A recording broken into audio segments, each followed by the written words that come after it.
Starting off in our number 10 spot, we have DNA. In the 1860s, Swiss chemist Johann Friedrich Meister was able to give a name to the molecule that is now known as DNA, which set up huge and very important scientific advancements to come. He initially set out to research white blood cells, which are of course a very key component of our immune system. When he carried out experiments that required adding salt solutions, he noticed that once he added acid, a substance separated from the solution. At first, he thought he had discovered something that was coming from the nucleus of the cell, and while he knew it was an important discovery, he had no idea just how important. He was a major perfectionist, however, so he was quite hesitant to tell others of his findings, so it was a few decades until his discovery was fully appreciated by the scientific community. After this, scientists were able to research further what he had discovered to give us all our much better understanding of DNA that we now have. Those scientists include people like Albrecht Kossel, who in 1881 was able to isolate the 5 nucleotide bases that are the building blocks of DNA, or Walter Fleming, who discovered a fibrous structure within the nucleus of the cell, which he named chromatin, but we now know as chromosomes. This is all to say that Johann's almost accidental discovery changed science forever, and not only was the discovery a shock to the scientific community, but also to Johann himself. In our number 9 spot today, we have penicillin. As it turns out, penicillin, which is an antibiotic that has saved most of us a lot of pain and suffering, was a bit of an accidental discovery, so it was a shock to both the world and the guy who created it. In 1928, Scottish biologist Alexander Fleming was returning home from a vacation. When he returned home and went back to work, he found a petri dish that he had left dirty was full of bacteria and mold, as I'm sure we would all expect it to be. With this gross discovery, however, came the realization that the bacteria was everywhere except for where the mold was. After some further testing and further research, he realized that the mold was responsible for killing off this bacteria, and he was able to identify the mold as being from the genus Penicillium. This is what led to further testing and creation of the most used antibiotic, which is incredibly effective at curing a wide variety of bacterial ailments. In our number 8 spot today, we have bacteria resistance. Okay, so aside from penicillin, there are an array of other antibiotics and vaccines that have been created that have not only helped us survive as a human race, but have also improved our quality and length of life. This is all amazing and truly helpful, but the scientists who study things like this also made a scary discovery that while these treatments are doing great work, there are some microbes who are working just as hard, and they might be evolving faster than we can fight them. This is why the flu shot is created yearly, as the previous shot is ineffective against next year's bug, or why hospitals are seeing some people have a simple cut turn into a potentially limb or even life-threatening situation because of the antibiotic-resistant staph bacteria, or how there are illnesses jumping from animals to humans, or even how tuberculosis is seemingly making a comeback. These kinds of discoveries are extremely important because it can help us calculate next steps, but it's also incredibly frightening because while we might still be ahead for now, how long is that really gonna last? In our number 7 spot today, we have electricity. Many people will credit Ben Franklin with the discovery of electricity, as many of us have heard of his little kite experiment.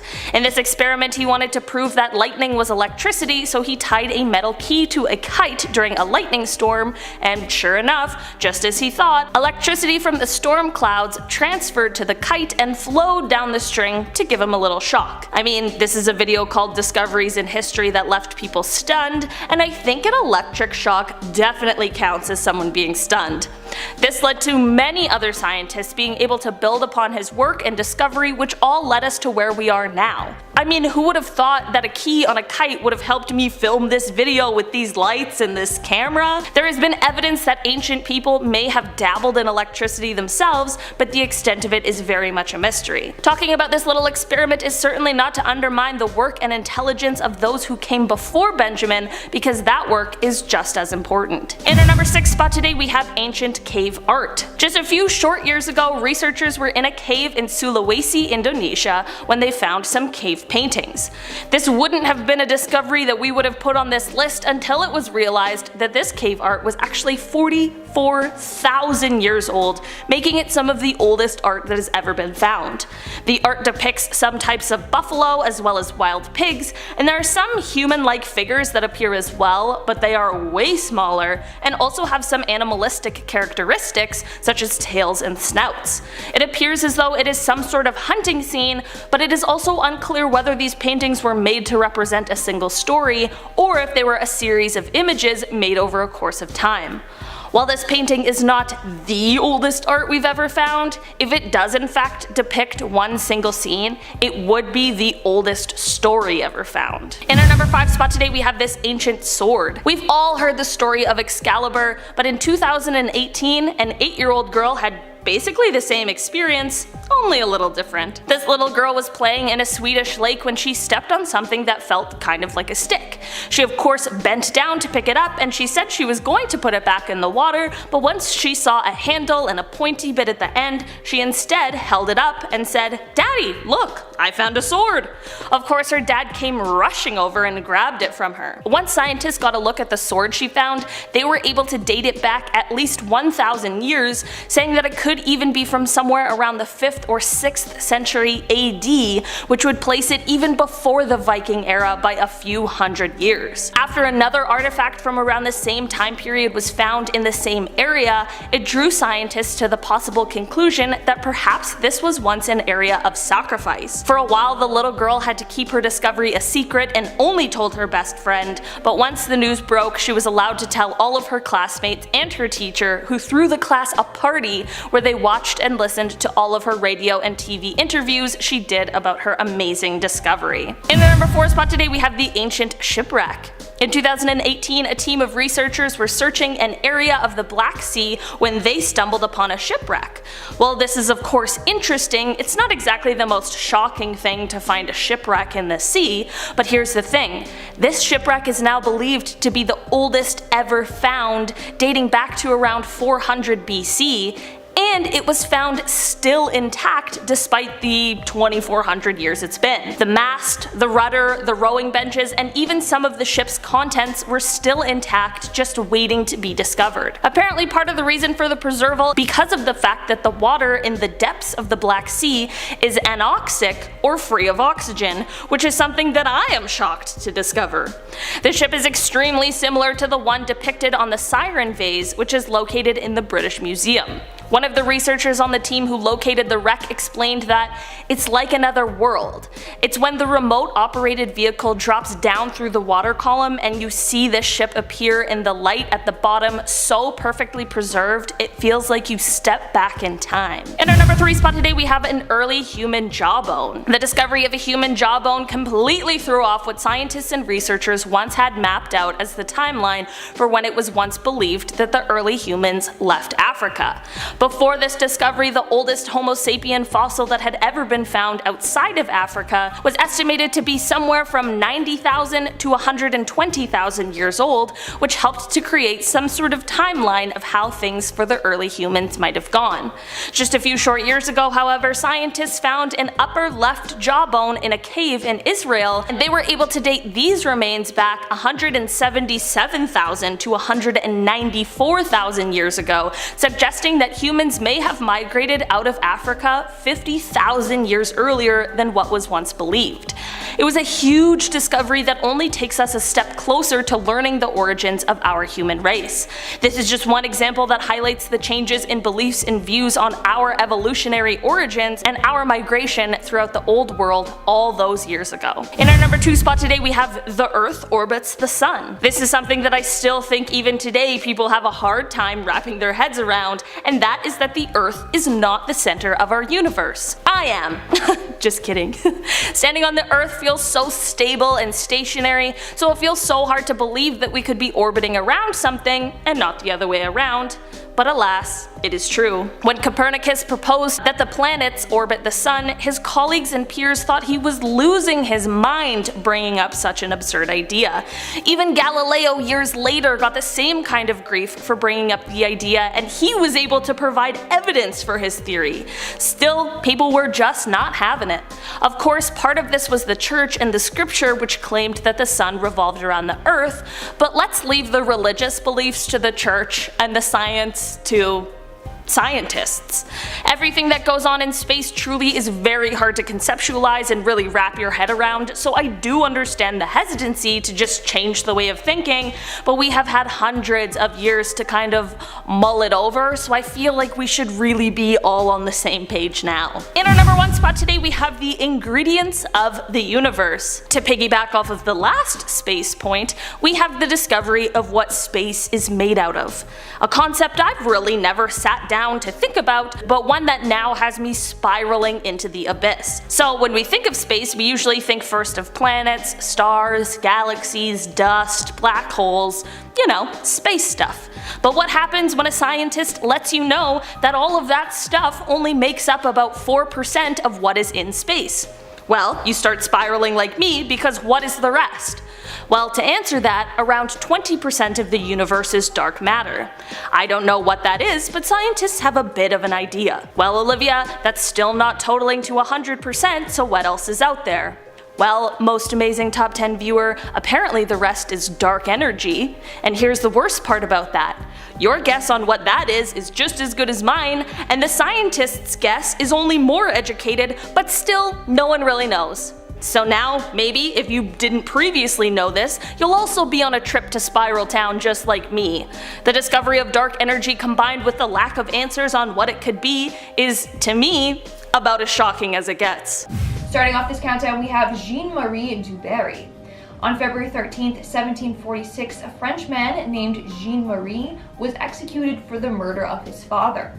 Hundreds of years later, on the exact same day, a man named Jean-Marie Dubarry was also sentenced to death. He had also taken the life of his father. So what are the odds that two unrelated people with the same name both killed their fathers and then got executed on the same day? Like, that is just way too freaky.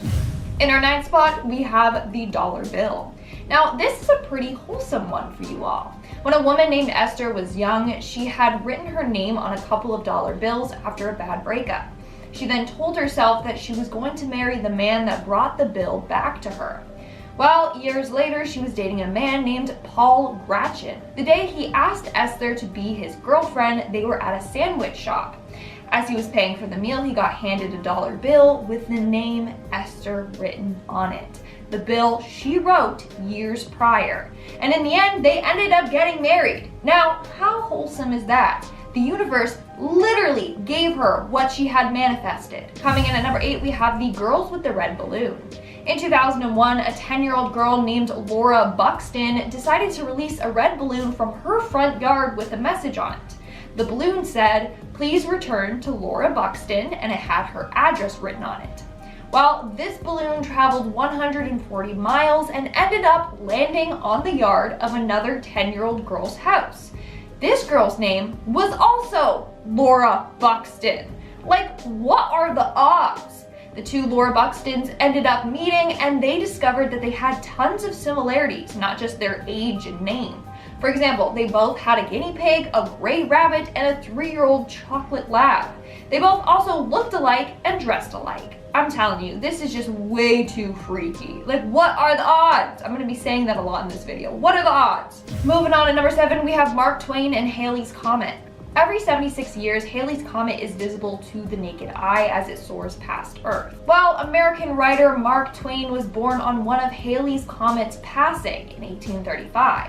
The next year that the comet was said to pass was in 1910, and Mark Twain predicted that he was going to die that year. He said that he came into the world with the comet and that he was going to leave the world with the comet as well. And Mark Twain was right. Mark Twain passed one day after the comet's closest approach in 1910. So not only did Mark Twain predict his own death, but his birth and death both seamlessly lined up with Halley's Comet. How freaky. In our 6th spot, we have Violet Jessup. Violet Jessup has been named the luckiest woman as well as the unluckiest woman. She also has been given the name Miss Unsinkable, and I'll explain how she got those nicknames in just a second. So Violet was a stewardess and nurse who was on board 3 big sister ships when disaster struck each of them. It started with the HMS Olympic. She was on board the ship when it collided with the HMS Hawk. Then she was on the HMHS Britannic when it struck a mine at sea. And lastly, she was on board the Titanic, and she managed to escape all 3 of these disasters. At this point, she probably was cursed, and after the first accident, she shouldn't have gotten back on any ships ever again. So that's why she's been given the name the luckiest, unluckiest woman to live. She's been lucky to survive all the accidents, but unlucky that they kept happening to her. We're now at our 5th and halfway mark with Daniel du Toit. The irony behind this next story is mind-blowing. So Daniel du Toit was a South African astronomer. Over his life, he discovered and co-discovered several comets. He also spent his days giving lectures. On September 28, 1981, he gave a lecture on how death can strike anyone at any time. As soon as the lecture was done, he popped a mint into his mouth. The mint then slid to the back of his throat, he choked on it, and died right then and there. So yeah, I'd say his lecture was pretty spot on. In our 4th spot today, we have Harry Zigland. Now, this story is kind of controversial. Some say it's an old wives' tale. Others say that it actually did happen. Now, if it did happen, then this is the definition of karma. So back in the day, there was a man named Harry Zigland who broke a woman's heart. She was so heartbroken that she took her own life. Her brother was so devastated and angry at Harry that he vowed to get revenge on him. So he went out to find Harry with his gun and shot at him. Harry fell to the floor, and the brother, thinking that he had succeeded in killing him, grabbed his gun and took his own life. But Harry survived. The bullet didn't strike him. Instead, it hit and got lodged into a nearby tree. 3 years later, Henry was using dynamite to remove the tree. When he blew it up, the explosion sent the bullet out of the tree, and it hit and instantly killed him. It took karma 3 years, but it finally caught up to him. Coming in at number 3, we have the Hoover Dam.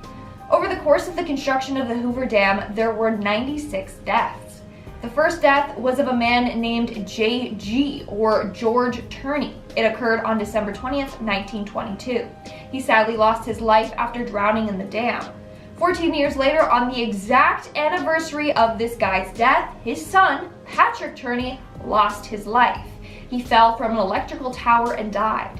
This was also the final death reported during the construction of the dam, meaning the first man to die and the last man were father and son, and it happened on the exact same day.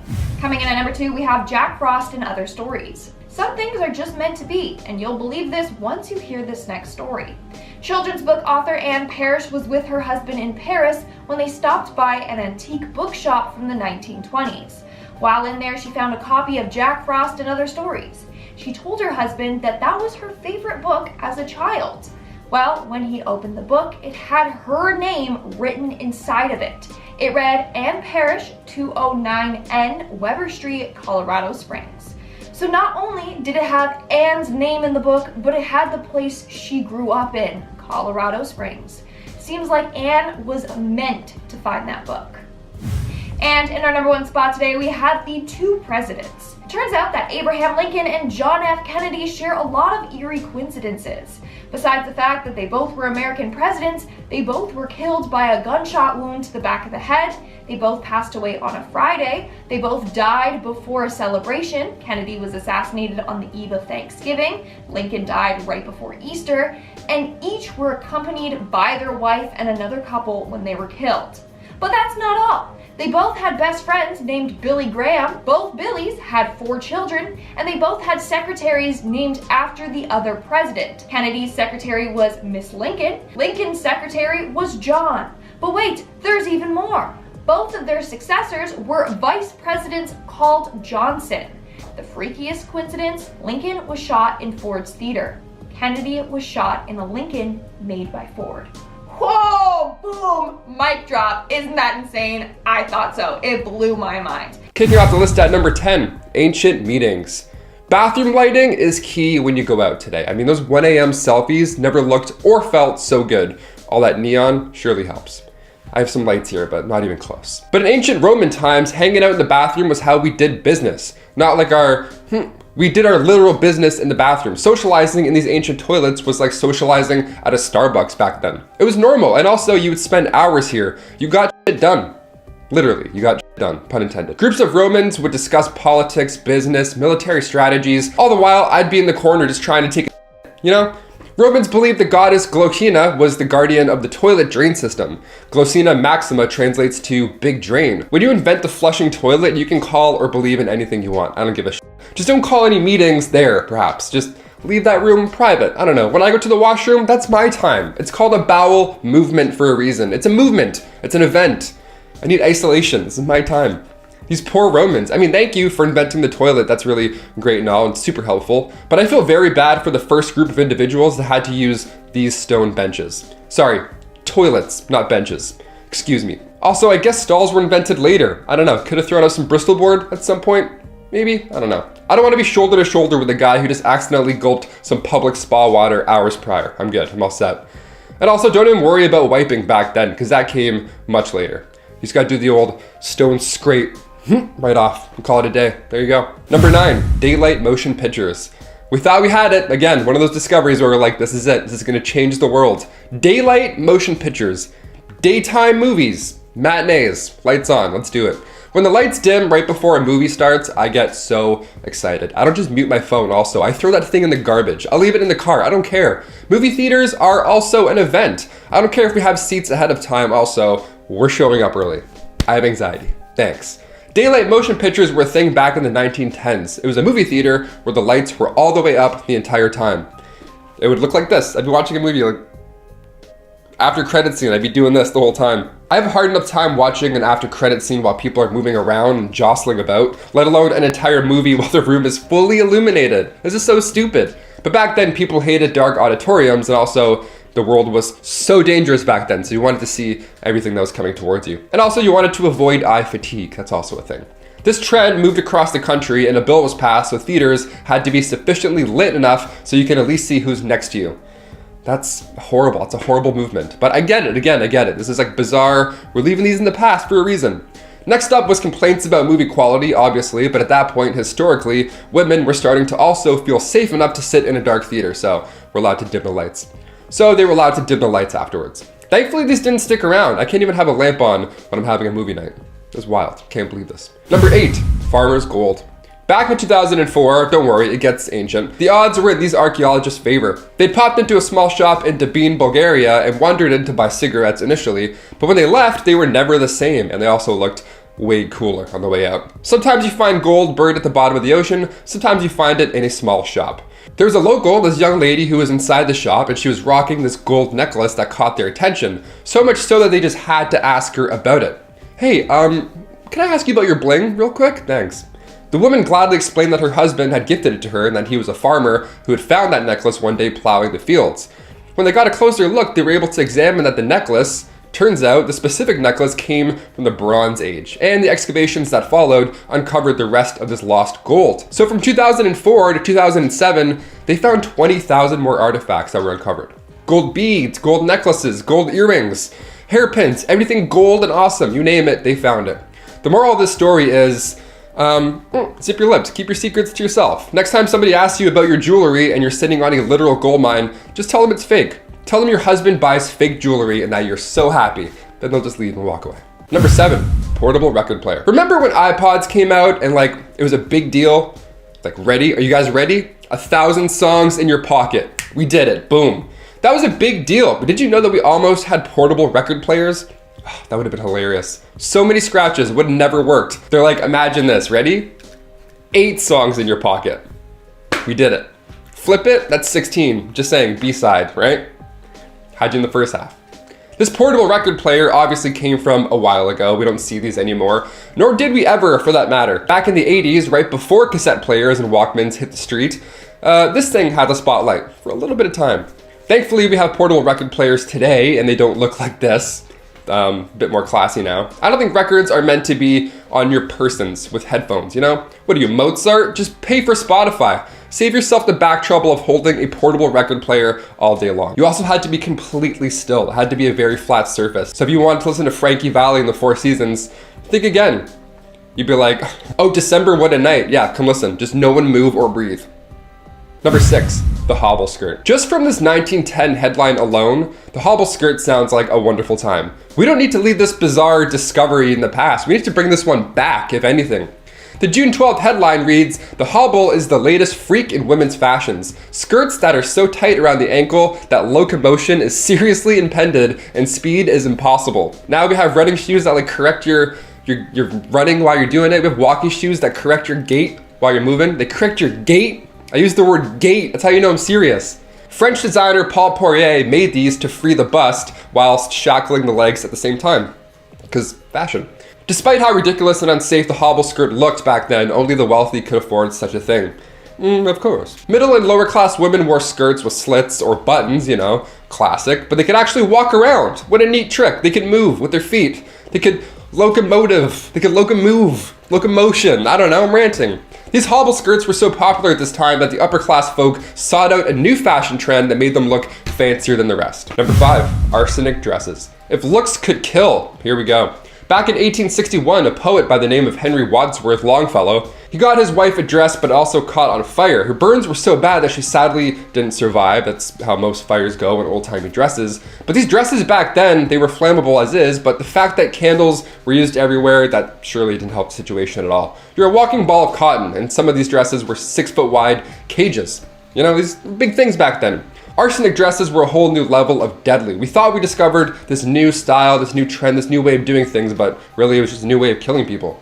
Even without all the lit candles, this look really could kill you. See, arsenic was used to get that green look, that real arsenic look. It wasn't just in clothing as well. Back in 1861, an artificial flower maker named Matilda Schurer, she used green arsenic-laced powder and ended up dying a horrible way. Her fingernails turned green foam came out of her mouth. The 1800s were a wild time, but arsenic is not supposed to be inhaled, let alone wore, so we'll leave this trend in the past. Number 4, bustles. All that junk inside your trunk, what are you going to do with it? That's the question, really. Let's try and figure it out. Bustles were a fun little mix of everything. This is also known as the Grecian bend, not the Grecian snap. That's a different thing. There's the bend and there's a snap. I'll get into that later on. It came to town in the 1870s. Remember how we'd wear cage dresses that extend 6 feet in every direction? Well, they ended up modifying that. That was their new discovery. They're like, oh, we've done it. We've done a new thing. So now it was just your behind that was sticking out and tripping people up. Not everywhere, not in front, just the behind, the big old cage behind. The fabric was draped behind the butt, of course, that was the original style, but some people got smart and began stuffing it.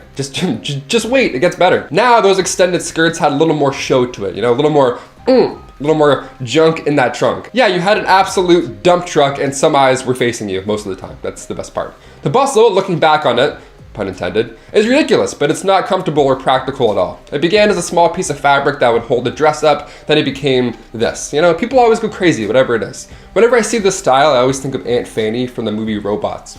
That's a really underrated movie. I'm gonna go watch that now. Number 3, animal court. I'm so happy we figured out this was a real thing. This is the dumbest thing I've ever heard.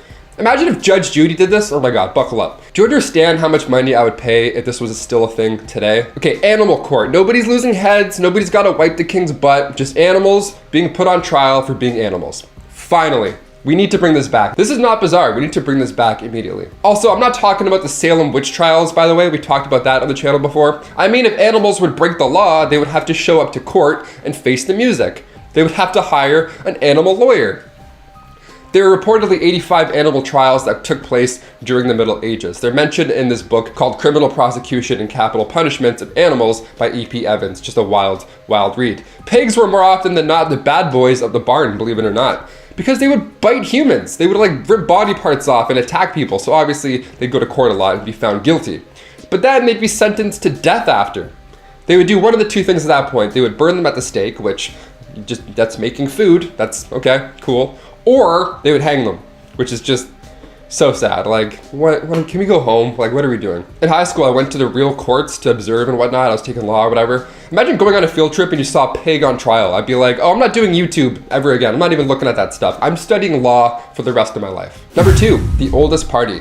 Okay, the term boot and rally, that's kind of new. That was added to the Urban Dictionary in 2002, but Romans were way ahead of the game.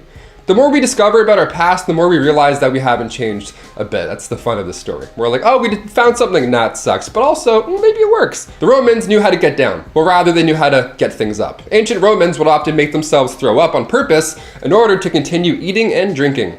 What would normally be a red flag at a house party was a sign of respect back then. But it was business. These parties, these long, exhausting banquets, attending these was a sign of social standing. So you wanted to be around the longest, you wanted to drink the most, dance the most, and, weirdly enough, puke the most? Yeah, those are the coolest Romans in town, haven't you heard? I wouldn't last at all. I have a few drinks now, my tummy starts acting up by 11. I'm done. I'm tossing Tums in my mouth at the bar, I'm getting ahead of the game. It was so normal that you would excuse yourself from dinner all politely, and then walk across the hall to the vomitorium. Great name also, gets right to the punch. But then you'd go into this room, grab a feather, and then tickle thy throat and make room for even more lobster. Yeah. You'd be like, excuse me, madam. Number one, and finally number one, the concho stone. Historic stones from the past, let's do it. This one's quite large and it's below your feet, so it's not too hard to miss if you're near it. The concho stone was initially discovered back in the 1930s in Glasgow, Scotland, one of the most beautiful places I've ever visited. This stone was excavated and turns out it's older than we thought. 5,000 years old. That's really old. Now, given the fact that the Earth is a little older than that, just a few years, the old rocks don't seem to be too groundbreaking per se, but this rock measuring at 43 feet by 26 feet have these patterns called cup and ring marks. Now, at first, back in the 30s, researchers thought that these spirals were linked to astronomical phenomena, like how the pyramids were placed after the stars, that type of thing. But archaeologist Kenny Brophy, who has recently taken a crack at the site, pun intended, he's so good, believes it to be ancient artwork. That's art. Pointing to a wall, I'm like, that's art right there. Either way, we love ancient rocks. Not too bizarre, but wanted to end on kind of a more fun one instead of me going, oh.